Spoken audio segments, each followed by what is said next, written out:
जाएगी और वहाँ पे जो मसल टेंशन है वो भी रिड्यूस होगी, हार्ट रेट भी नॉर्मल हो जाएगी, हार्ट रेट नॉर्मल होगी, ब्लड प्रेशर भी नॉर्मल हो जाएगा, जिससे जो हमारा माइंड होगा वो रिलैक्स होगा। ठीक है, अब जो माइंड रिलैक्स होगा तो क्या होगा, वहाँ पे सारी चीज़ें कह सकते हैं, स्ट्रेस, एंजाइटी या फिर जो डिसऑर्डर्स होंगे वो भी रिड्यूस होंगे, उनमें रिलीफ मिलेगा कह सकते हैं। ठीक है, नेक्स्ट है reliefs mental fatigue, tension and restlessness. तो ये जो हम थेरेपी देंगे इसकी वजह से क्या होगा, जो मेंटल फटीग की कंडीशन है या फिर टेंशन है या फिर रेस्टलेसनेस होती है वो भी रिड्यूस होती है। ठीक है, क्योंकि जब कंटिन्यूअस वर्क करते रहेंगे उसकी वजह से क्या होता है, वहाँ पे प्रेशर कह सकते हैं, इमोशनल प्रेशर इंक्रीज हो जाता है, जिसके कारण क्या होगा, जो ब्रेन की नर्व सेल्स होती हैं वो कंटिन्यूस एक्टिव रहती हैं, जिनके कारण वहाँ पे मेंटल कह सकते हैं फटीग की कंडीशन डेवलप होती है। तो उस कंडीशन में अगर हम वहाँ पे वार्म वाटर स्प्रे करते हैं, वार्म वाटर अप्लाई करते हैं, ठीक है, या फिर विची मसाज करते हैं, तो उसकी वजह से जो ब्रेन है, ब्रेन को सूदिंग इफेक्ट प्रोवाइड होता है, उसके जो सूदिंग सेंसरी इम्पल्स होते हैं वो इंक्रीज एक्टिव होते हैं और वहाँ पे जो स्ट्रेस हार्मोन होगा वो भी रिड्यूस होगा। ठीक है, जब स्ट्रेस हार्मोन रिड्यूस होगा और जिससे वहाँ पे मेंटल कह सकते हैं फटीग रिड्यूस होगा। ठीक है, क्योंकि जो स्ट्रेस हार्मोन होता है जिससे कार्टिसोल होगा, ये क्या करता है, स्ट्रेस को बढ़ाने का काम करता है। ठीक है, तो जब ये स्ट्रेस हार्मोन रिड्यूस होगा और वहाँ पे जो कह सकते हैं हैप्पी हार्मोन्स हैं जैसे मेलाटोनिन हो गया, उनका सिक्रीशन बढ़ेगा, तो क्या होगा, वहाँ पे जो पर्सन है वो फ्रेशनेस फील करेगा। ठीक है, और उसका जो कंसंट्रेशन होगा वो भी अच्छा होगा। ठीक है, इसके अलावा enhances mood by endorphin release. तो मैंने बताया क्या होता है, वहाँ पे जब हमारा स्ट्रेस हार्मोन रिड्यूस होगा तो जो हैप्पी हार्मोन्स होते हैं जैसे एंडोर्फिन हो गया या सीरोटोनिन होगा, उनका सिक्रीशन बढ़ जाता है। ठीक है, जिससे हमारा जो मूड होता है वो बेहतर होगा। ठीक है, क्योंकि जो वार्म वाटर होगा ये क्या करता है, हमारी पिट्यूटरी ग्लैंड को एक्टिवेट कर देगा, मतलब सबसे पहले हमारे हाइपोथैलेमस को एक्टिवेट करेगा। हाइपोथैलेमस क्या करता है, पिट्यूटरी ग्लैंड को एक्टिव करता है। ठीक है, जब पिट्यूटरी ग्लैंड एक्टिव होगी तो जो हमारा जो हार्मोन है, एंडोर्फिन हार्मोन होगी, ठीक है, वो रिलीज होंगे, सीरोटोनिन होगा उसका लेवल बढ़ जाएगा। तो सीरोटोनिन क्या करता है, मूड को स्टेबल रखता है, एंडोर्फिन पेन किलर की तरह बिहेव करता है। ठीक है, और जो डोपामाइन की एक्टिविटी होगी वो भी कह सकते हैं अच्छी होगी। ठीक है, जिससे वहाँ पे जो डिप्रेशन होगा वो रिड्यूस होगा, इमोशनल बैलेंस वो भी कह सकते हैं अच्छा होगा, और वहाँ पे जो मोटिवेशनल एक्टिविटी होगी वो भी बढ़ेगी। ठीक है, इसके अलावा creates spa effect, a feeling of being pampered and revitalised. ठीक है, मेनली कारण क्या रहता है, जब क्योंकि हम यहाँ पे साथ में मसाज थेरेपी दे रहे हैं, ठीक है, तो इसकी वजह से वहाँ पे पैम्पर्ड इफेक्ट कह सकते हैं वहाँ पे अपीयर होगा और वहाँ पे रिजुविनेशन होगा, मतलब जो कह सकते हैं जिनको पुनर्जीवित कहते हैं। ठीक है, वो कंडीशन वहाँ पे जो डेड सेल्स होंगी वहाँ पे रिमूव होंगी और वहाँ पे जो सेंसरी मसल्स होंगी वो इम्प्रूव होंगी। ठीक है, तो इसकी वजह से, क्योंकि वार्म वाटर क्या करता है, वहाँ पे रिथमिक वाटर स्प्रे देंगे जिसकी वजह से वहाँ पे gentle massage like effect produce होगा। ठीक है, जब जेंटल मसाज लाइक इफेक्ट होगा तो वहाँ पे जो फिजिकल फटीग की कंडीशन होगी वो रिड्यूस होगी। ठीक है, स्किन फ्रेश और हेल्थी वहाँ पे होगी। ठीक है, क्योंकि वहाँ पे सर्कुलेशन भी इंक्रीज हो रहा है और रिजुविनेशन भी हो रहा है। ठीक है, तो ये अलग अलग इफेक्ट थे, हमने पढ़ा अलग अलग सिस्टम पे, सर्कुलेटरी सिस्टम पे क्या इफेक्ट पड़ेगा, नर्वस सिस्टम पे हो गया, मस्कुलोस्केलेटन सिस्टम पे, इंटेगुमेंट्री, रेस्पिरेटरी, मेटाबॉलिज्म और साइकोलॉजिकल इफेक्ट। तो ये अलग अलग इफेक्ट होते हैं। अब हम बात करते हैं इंडिकेशंस की, क्या क्या इंडिकेशंस होते हैं इसके। इंडिकेशंस मतलब किस किस कंडीशन में हम इनका यूज कर सकते हैं। तो सबसे पहले बात करते हैं स्ट्रेस, एंजाइटी एंड इंसोम्निया की कंडीशन। तो जब हम स्प्रे मसाज देंगे, विची स्प्रे मसाज देंगे किस कंडीशन में, ऐसे पेशेंट जिनमें स्ट्रेस या फिर एंजाइटी की कंडीशन है या फिर इंसोम्निया की कंडीशन है। ठीक है, तो वहाँ पे हम जब कंटिन्यूअस वार्म स्प्रे करेंगे और साथ में मैनुअल मसाज देंगे तो उसकी वजह से क्या होगा, जो हमारा ऑटोनॉमिक नर्वस सिस्टम होगा वो बैलेंस होता है। ठीक है, और हमारा जो सिंपैथेटिक नर्वस सिस्टम की एक्टिविटी होगी वो रिड्यूस होगी और पैरासिम्पैथेटिक नर्वस सिस्टम की एक्टिविटी बढ़ेगी। जब पैरासिम्पैथेटिक नर्वस सिस्टम एक्टिव होगा तो ये क्या करता है, जो स्ट्रेस हार्मोन होता है उसको, उसके सिक्रीशन को रिड्यूस कर देता है। और जब पैरासिम्पैथेटिक नर्वस सिस्टम की एक्टिविटी बढ़ेगी और सिंपैथेटिक नर्वस सिस्टम की एक्टिविटी रिड्यूस होगी तो वहाँ पे मेंटल रिलैक्सेशन भी बढ़ेगा, स्ट्रेस हार्मोन भी रिड्यूस होगा और वहाँ पे स्लीप की क्वालिटी भी इम्प्रूव होगी। ठीक है, एंजाइटी और इमोशनल टेंशन भी रिड्यूस होगी।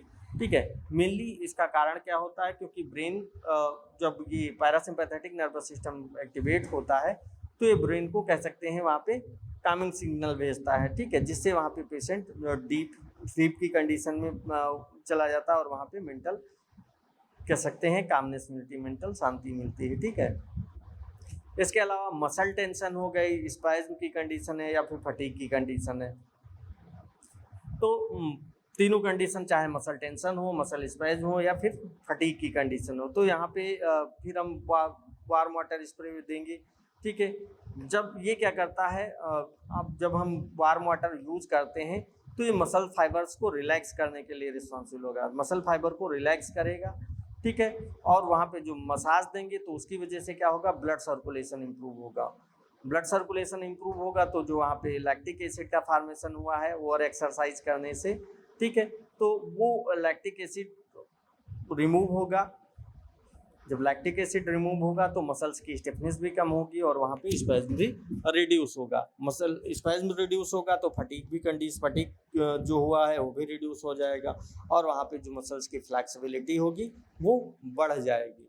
ठीक है, तो अगर किसी के फटीग की कंडीशन है या मसल टेंशन की कंडीशन है तो उस कंडीशन में हम विची स्प्रे मसाज दे सकते हैं। इसके अलावा circulatory sluggishness, mild venous insufficiency. Circulatory sluggishness की कंडीशन हो गया, किसी किसी पर्सन में क्या होता है, जो ब्लड सर्कुलेशन होता है वो स्लो होता है, या फिर माइल्ड वीनस इनसफिशियंसी मतलब वहाँ पे की कंडीशन है, तो उन दोनों कंडीशन में क्या होगा, वहाँ पे ब्लड सर्कुलेशन कह सकते हैं अच्छा नहीं रहता है। तो उस कंडीशन में अगर वहाँ पे हम वार्म स्प्रे देते हैं तो ये क्या करता है, वेसोडाइलेशन काज करेगा, क्योंकि वार्म वाटर अप्लाई कर रहे हैं, वेसोडाइलेशन काज करेगा।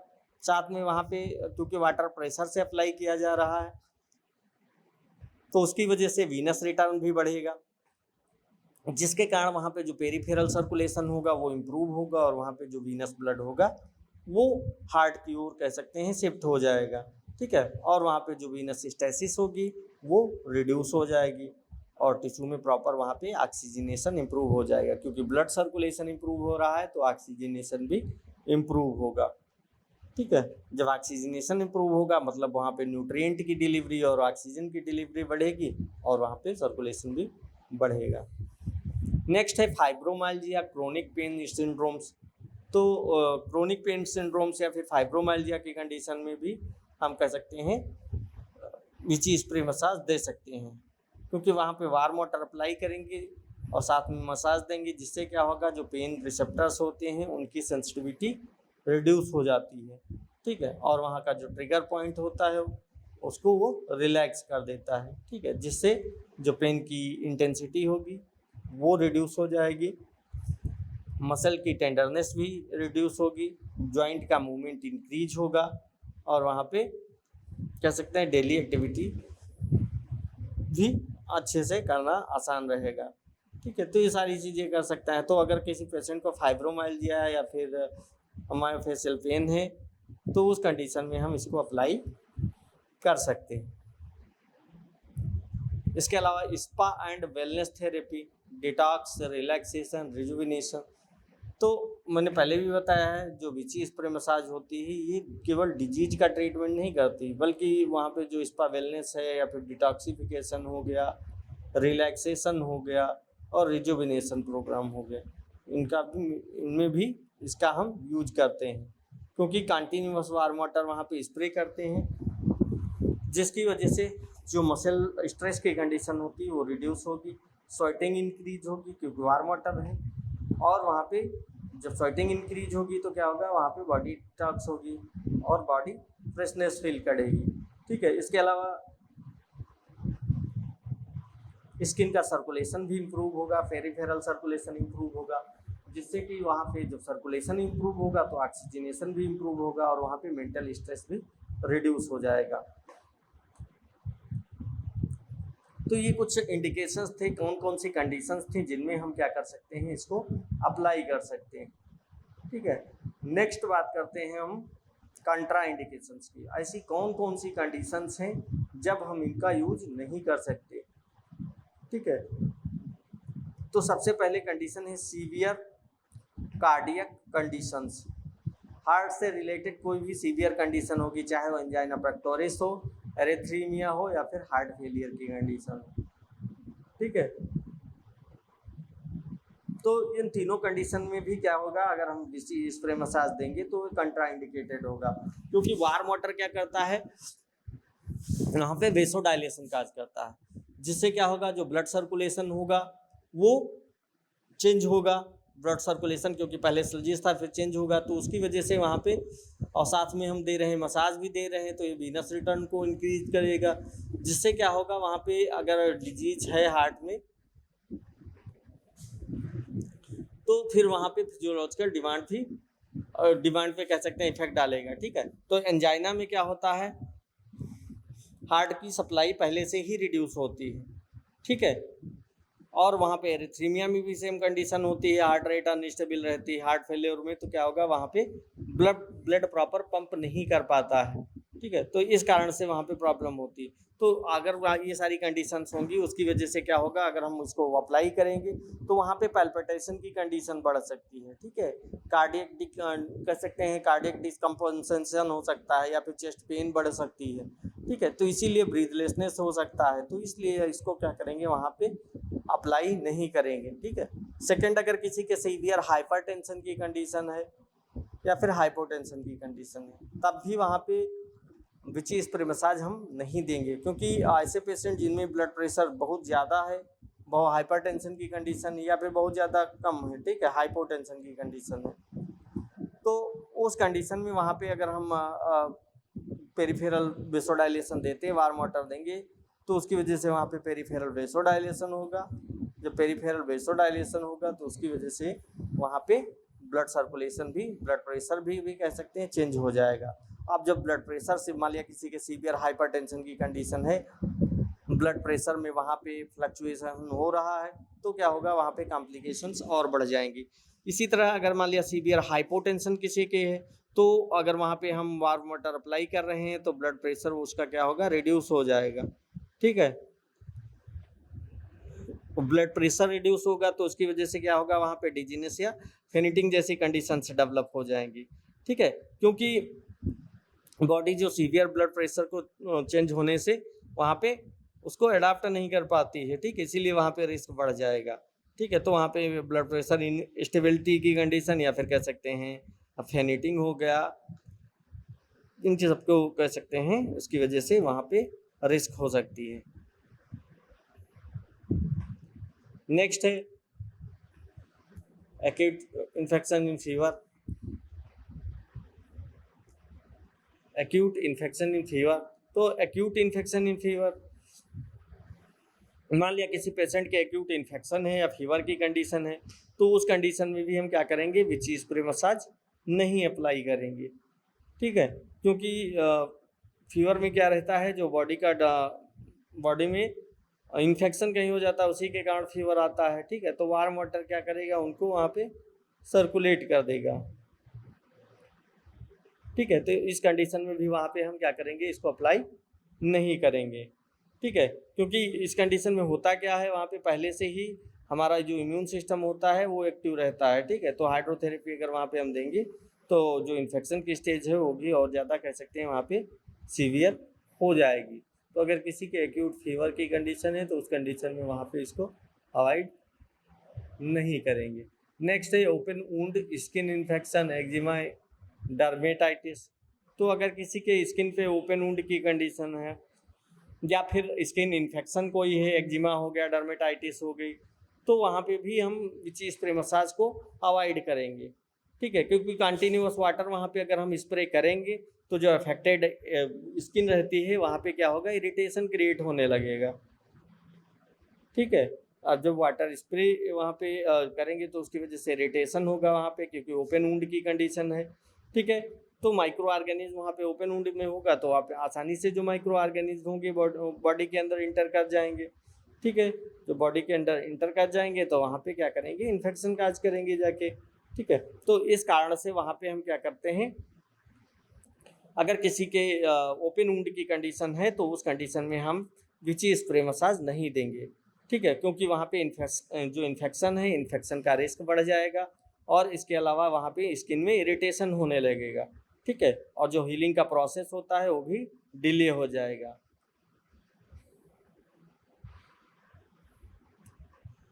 नेक्स्ट है वेरिकोज वेन। वेरिकोज वेन की कंडीशन है if water pressure too high. अगर किसी पेशेंट के वेरिकोज वेन की कंडीशन है और प्रेशर से वहाँ पे बहुत ज़्यादा प्रेशर से वाटर अप्लाई कर रहे हैं तो भी उसको वहाँ पे कह सकते हैं वो इसके लिए कंट्राइंडिकेशंस हो सकता है, क्योंकि हाई प्रेशर से वहाँ पे अप्लाई किया जाएगा। हाई प्रेशर से क्या होगा, वहाँ पे जो कह सकते हैं वेरिकोज वेन है या वेन्स पहले से ही डायलेटेड हैं और वहाँ पे वीक हैं, वहाँ पे अगर हम हाई प्रेशर से अप्लाई करेंगे तो उसकी वजह से वहाँ पे जो वेन्स होती हैं उन पे बहुत ज़्यादा ही मैकेनिकल स्ट्रेस पड़ेगी, ठीक है। तो वीक वेन कह सकते हैं वहाँ पे अगर वीक वेन है, ठीक है, या फिर स्वेलिंग है, वीनस कंजेशन है, ठीक है, तो उस कंडीशन में अप्लाई नहीं करेंगे, ठीक। इसके अलावा प्रेगनेंसी की कंडीशन है, तो प्रेगनेंसी की कंडीशन में भी क्या करेंगे, हम वार्म बाथ नहीं देंगे। Whole body warm spray not advise, तो होल वाटर बॉडी पे वहाँ पे वाटर अप्लाई नहीं करेंगे, ठीक है। कारण क्या होता है, वही जो कारण सबसे बड़ी चीज़ वहाँ पे डेवलपमेंट हो रहा होता है एम्ब्रियो का। जब एम्ब्रियो डेवलप कर रहा होता है, ठीक है, तो वहाँ पे जो मैटरनल ब्लड प्रेशर होता है वो रिड्यूस हो सकता है, क्योंकि वेसोडाइलेशन काज करेगा वार्म वाटर। तो जब वहाँ पे मैटरनल ब्लड प्रेशर डिक्रीज करेगा और वहाँ पे जो फीटल सर्कुलेशन होगा वो भी इफेक्टेड होगा इससे, ठीक है। तो इस कंडीशन में क्या करेंगे, वहाँ पे भी हम नहीं अप्लाई करेंगे, क्योंकि वहाँ पे हो सकता है मैटरनल हाइपोटेंशन की कंडीशन डेवलप हो जाए, डिजीनेस हो सकती है, ठीक है। इसके अलावा फीटल ब्लड प्रॉब्लम्स भी वहाँ पे क्रिएट हो सकती हैं, ठीक है। नेक्स्ट हम बात करने वाले हैं थेरेप्यूटिक बेनिफिट्स के बारे में, ठीक है। अब थेरेप्यूटिक बेनिफिट्स क्या क्या होते हैं। सबसे पहले profound relaxation and stress relief. तो जब हम विची स्प्रे मसाज देंगे तो उसकी वजह से क्या होगा, माइंड और में डीप रिलैक्सेशन होगा और वहाँ पे स्ट्रेस भी रिड्यूस होगा, क्योंकि वहाँ पे हम वार्म वाटर ले रहे हैं और साथ में मैनुअल मसाज भी दे रहे हैं। तो हमारा सिंपैथेटिक नर्वस सिस्टम रिड्यूस होगा और पैरासिम्पैथेटिक नर्वस सिस्टम एक्टिव होगा, ठीक है। इसके अलावा pain reduction and muscle relaxation. तो पेन रिलैक्सेशन में भी ये क्या करता है, रिलीफ प्रोवाइड करता है, ठीक है, क्योंकि वहाँ पे पेन रिडक्शन में क्या होगा, वहाँ पे क्योंकि हम वाटर अप्लाई करेंगे जब थेरेपी देंगे तो वहाँ पे जो मसल्स होंगी वो रिलैक्स होंगी, जिससे वहाँ पे पेन भी रिड्यूस होगा, ठीक है। ऑक्सीजनेशन इंप्रूव हो, न्यूट्रिएंट्स भी इंप्रूव होंगे, ठीक, जिससे वहाँ पे पेन रिड्यूस होगा और जो मसल्स में स्टिफनेस होगी वो भी कम हो जाएगी। इसके अलावा जॉइंट का मूवमेंट भी जो होगा वो भी इंक्रीज हो जाएगा, क्योंकि वहाँ पे जो स्टिफनेस है वो रिड्यूस हो जाएगी।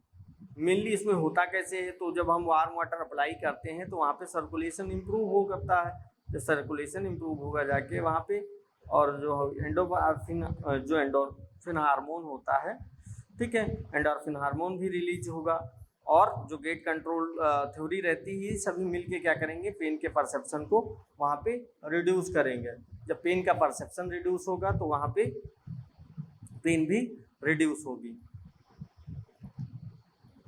इसके अलावा इम्प्रूव्ड सर्कुलेशन एंड मेटाबॉलिज्म, तो पहले भी पढ़ चुके हैं।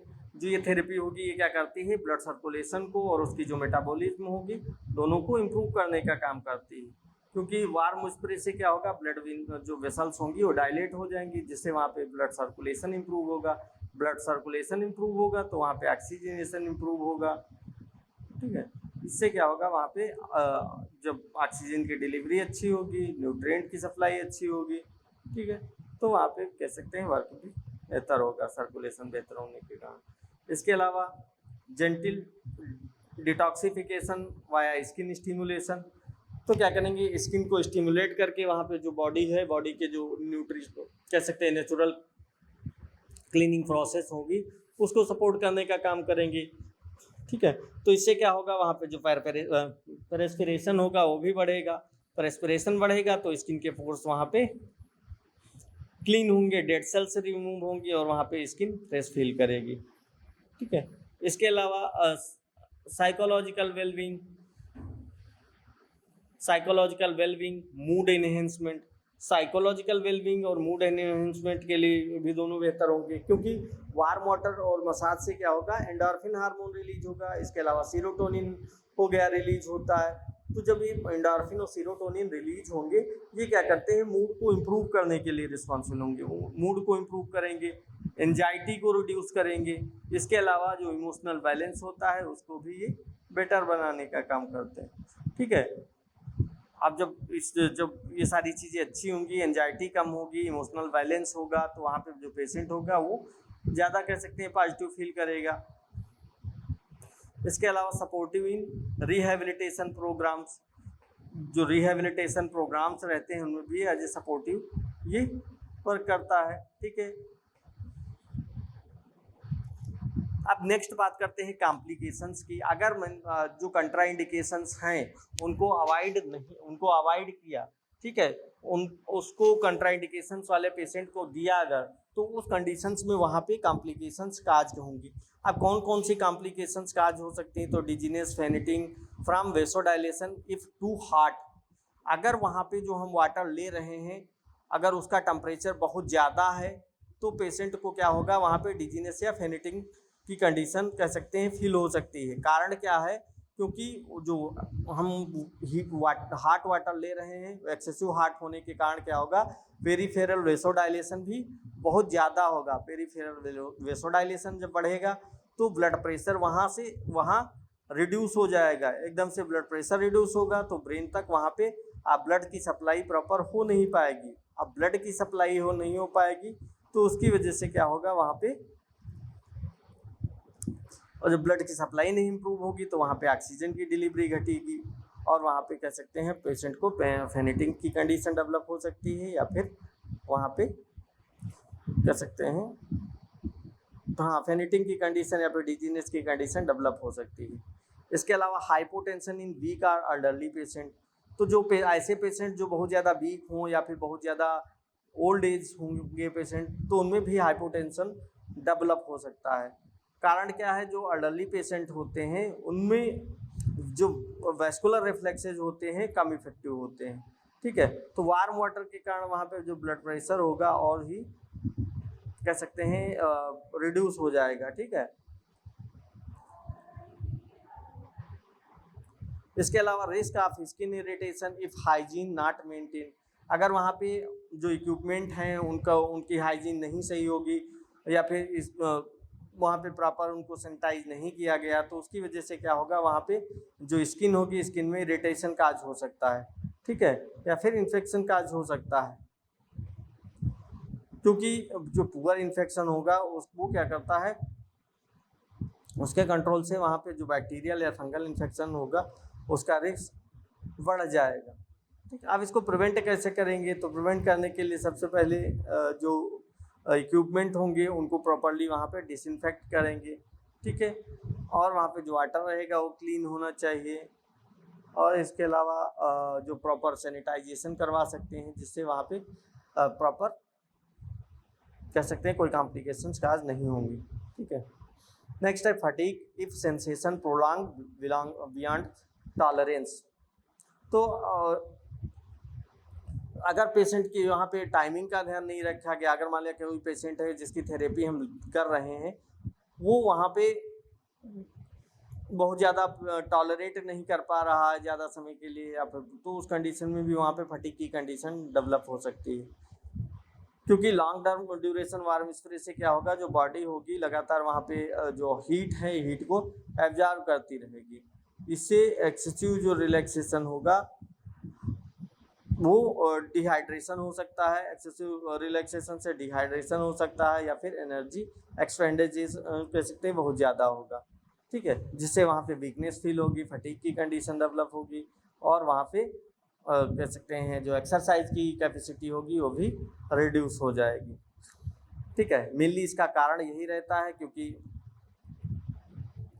जो बॉडी होती है, बॉडी की जो फिजियोलॉजिकल एडाप्टेशन होती है वो एक कह सकते हैं एक टाइमिंग तक वो टॉलरेट कर सकती है, ठीक है। उसके बाद क्या होगा, वहाँ पे फटीग की कंडीशन डेवलप होने लगती है, ठीक है। और वहाँ पे डिहाइड्रेट पेशेंट हो सकता है, ठीक है। वहाँ पे तो डिहाइड्रेशन करने के लिए इसको करते हैं, ठीक है। तो फटीग वहाँ पे फील नहीं होगा। तो ओके क्लास, तो आज इतना ही रखते हैं, बाकी नेक्स्ट क्लास में।